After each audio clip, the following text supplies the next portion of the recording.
They'd say if he'd won the war, this would have been Hitler's playground.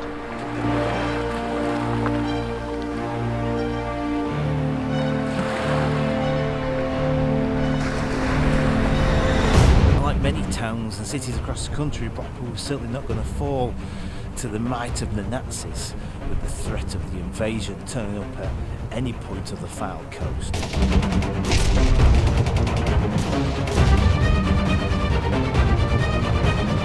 The threat from the mighty Luftwaffe or not, cities like Leeds and Liverpool were being bombed viciously and regularly, and Blackpool was not taking any chances and had to put things in place to prepare the town for an invasion. Building defences like pillboxes and tank traps were commonplace across the county.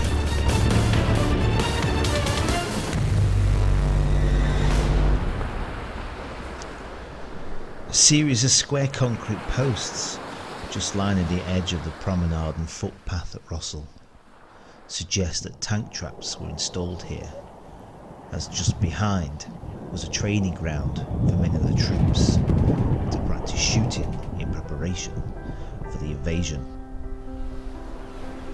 It was well known that the German U-boats were often operating freely in the Irish Sea until radar put an end to them. They sank many fishing boats and other vessels trying to aid the war effort. And if Neutral Ireland became overrun with the Nazis, it put the west coast of England in a very vulnerable state. So preparations were made across the counties, and with the potential long sloping landing grounds of the west coast of England, especially on the Fylde coast, everything was done to make sure we tried to keep those Germans away.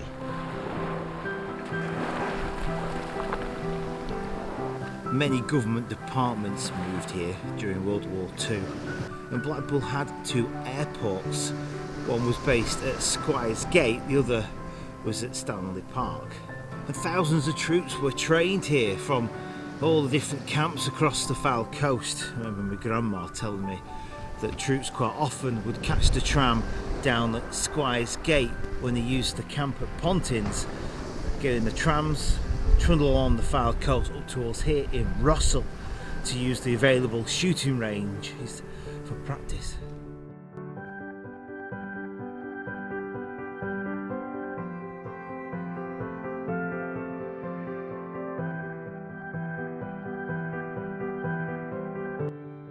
It's said that Hitler ordered the Luftwaffe to be careful and avoid bombing Blackpool, as once he'd invaded he'd have it as his playground. But we weren't willing to take any chances, so we built defences in the form of pillboxes and anti-aircraft guns.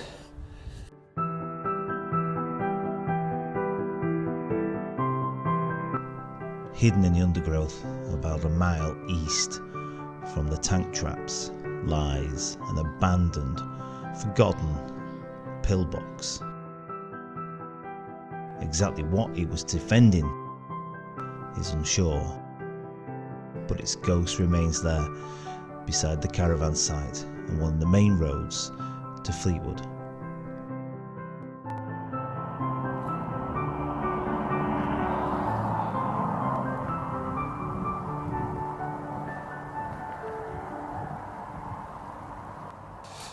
Pillboxes like one of these, which was made out of reinforced concrete, and this one near Carla Gran at Fleetwood, you can actually get inside.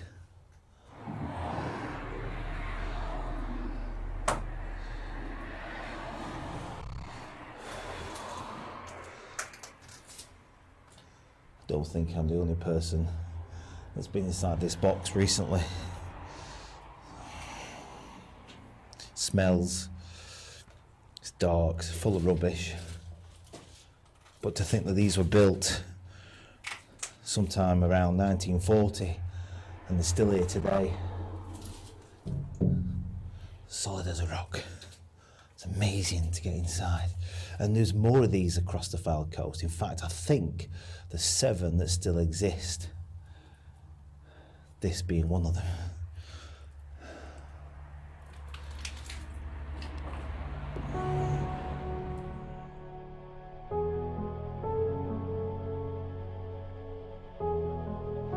Sir, I have myself full confidence that if all do their duty, if nothing is neglected, and if the best arrangements are made, as they are being made, we shall prove ourselves once more able to defend our island home, to ride out the storm of war, and to outlive the menace of tyranny, if necessary for years, if necessary alone.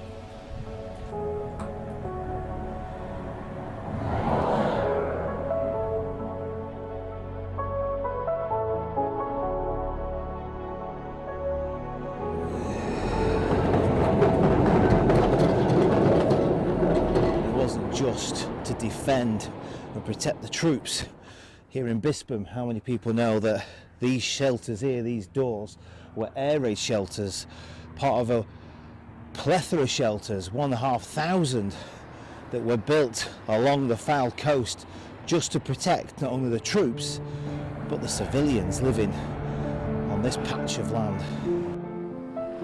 And while people were supposed to just carry on and do their bit, Blackpool also did their bit by offering over one of their airports, and despite the existence of Squires Gate Airport in South Shore, Blackpool, this one was an airfield to be used and owned by private individuals and flying clubs. Now occupied by the zoo, you can see now where the original airport building and viewing tower is still in place, with the hangars clearly to the left hand side.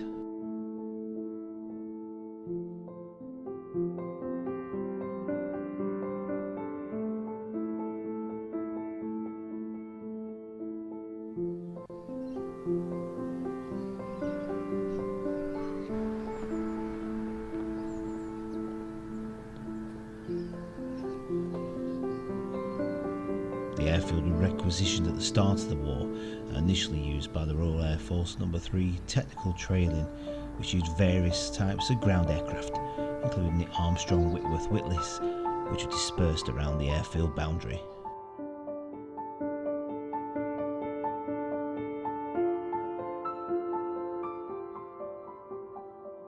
Will defend to the death their native soil, aiding each other like good comrades to the utmost of their strength. We shall go on to the end. But there are more at Squires Gate Airport, what we know now today as Blackpool Airport. And there's two different types of design, along with a foundation for an anti-aircraft gun.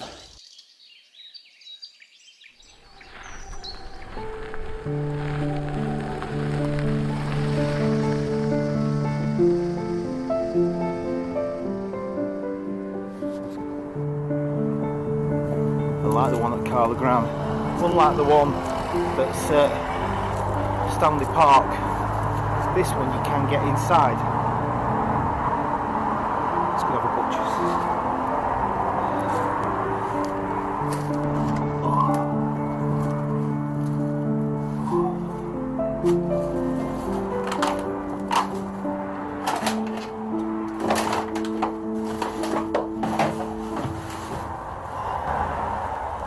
Again, full of nothing but rubbish, bits everywhere. Can you imagine if war did break out locally and you'd hear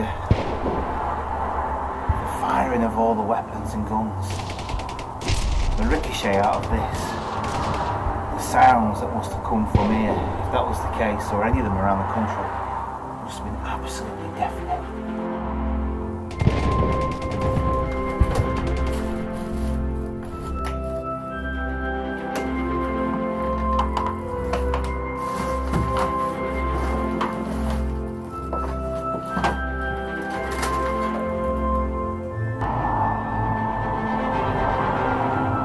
As the advancement of flight became a more common feature for all, the advent of war, this naturally took battles far into the sky, and as signs of conflict loomed, the Air Ministry took over the airport at Squires Gate in 1938. resulting in 6 squadrons, including a Polish Fighter Squadron. Many fighters were sent to protect Liverpool and to hunt for German vessels in the Irish Sea. And the Ministry of Aircraft Production built an aircraft factory during 1939 and 1940 on the airfield to construct nearly 2,500 Vickers-Armstrong bombers. And I was quite fortunate actually to obtain some photographs of inside the Vickers-Armstrong factory. And the building itself has just recently been bought and been renovated. The photographs show the long drawing rooms, the kitchens and all the offices that were attached to the side of the building. Talk of the small hospital, bunkers and tunnels lie deep within the foundations.